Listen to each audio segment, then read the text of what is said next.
Dahil ang Kongreso at Senado, ang ginagawa po niyan talaga ay gumagawa ng batas, hindi nagbibigay ng ayuda.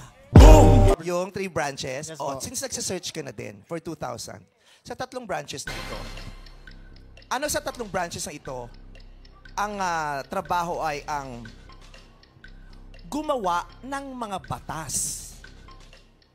Kasi di ba sinabi niya, executive, legislative, at saka judicial branch. Ano yung branch na gumagawa ng mga batas? Legislative po.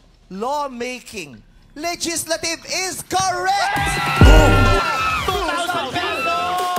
Yeah. Legislative.